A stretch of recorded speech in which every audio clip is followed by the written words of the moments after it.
السلام عليكم، كنتمنى كاملين بكم تكونوا بخير وعلى خير. فيديو جديد، قصة جديدة. قصة اليوم على واحد الشخصية تاريخية غنية عن التعريف. بعض القصص ما كتكونش غير مجرد أحداث في التاريخ، كتكون ألغاز، أسرار ومصائر غامضة. قصص الناس وصلوا قمة السلطة ولكن بخطوة واحدة كانت كافية باش يطيحوا من الفوق. واليوم غادي نحكي قصة واحد من أقوى رجال المغرب، رجل خدم خان ونهار، محمد أفقر. كان رجل قوي طموح، لكن القوة المطلقة والمواجهات السياسية الخطيرة جراته للنهاية المأساوية. حياته كانت مزيج بين الولاء والنفوذ والسر الغامض. شكون هو محمد أفقر؟ شنو هي القصة ديالو؟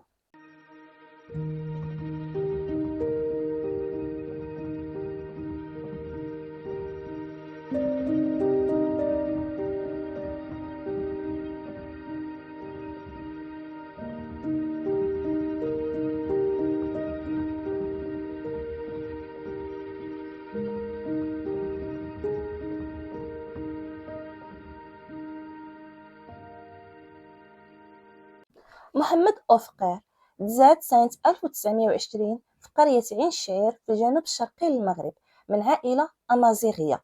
الوالد ديالو كان مقاتل في جيش السلطان، وهذا خلاه يكبر في جو عسكري فيه الانضباط والصرامة. كان طفل هادئ، لكن كان طموح وعنده رغبة يوصل لمناصب كبيرة. سنة 1939 دخل أفقر المدرسة العسكرية بمكناس، ومن بعد مشى يخدم مع الجيش الفرنسي، وشارك في الحرب العالمية الثانية وتعرف على ضباط كبار. وهنا بدا يكون علاقات قوية. هذه التجربة العسكرية طورت فيه المهارات القيادة والصرامة المفرطة. مع مرور الوقت تيرجع للمغرب، وهنا كانت البداية الحقيقية للصعود ديالو. بعد الاستقلال سنة 1956 أفقر قرب راسو من القصر وخدم في الأمن والجيش، وبعدها ولا مدير الأمن الوطني. رجل صارب قوي ما كيعرفش الرحمة، كان معروف بالقساوة في العمل ومواجهة ديالو لأي معارضة. وهذا الشيء خلاه محل ثقة الملك الحسن الثاني. سنة 1964 تولى منصب وزير الداخلية، وهنا ولا من أقوى رجال السلطة في المغرب. لكن القصة ماشي غير صعود، كان أفقر المسؤول عن القضاء على المعارضة وبعض الحركات الثورية في المغرب، وبزاف كيحسبوا أنه كان العقل المدبر في أخطر ملفات في تاريخ المغرب.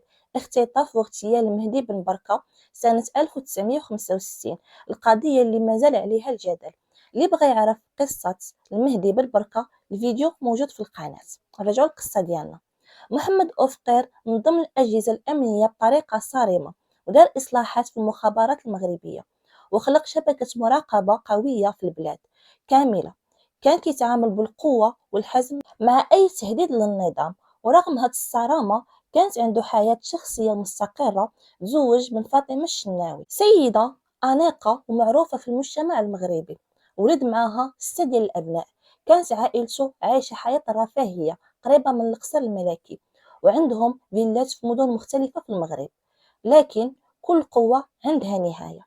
1972 وقعت محاولة انقلاب ضد الملك الحسن الثاني، وهي ما تعرف بمحاولة انقلاب الطائرة.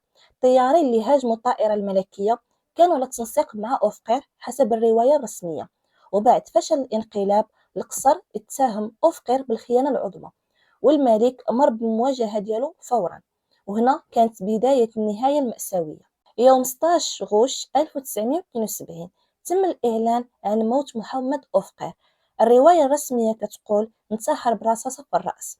بعدها العائلة ديالو كلها تعاقبات: السجن، النفي، عزلة تامة عن العالم لسنوات طويلة. بين الولاء والخيانة والمجد والسقوط، تيبقى اسم محمد أفقر واحد من أكثر الأسماء إثارة للجدل في التاريخ المغربي. واش كان بطل خانته الظروف أو لا خائن دفع ثمن الطموح ديالو؟ الحقيقة دفنت معاه، لكن القصة باقا كتروى حتى اليوم. وهنا نكون وصلنا لنهاية القصة. قصة رجل بدا من قرية صغيرة وصل لقمة السلطة، لكن سقط بسبب الخيانة. كنتمنى الدعم ديالكم والاشتراك في القناة. خليتكم على خير.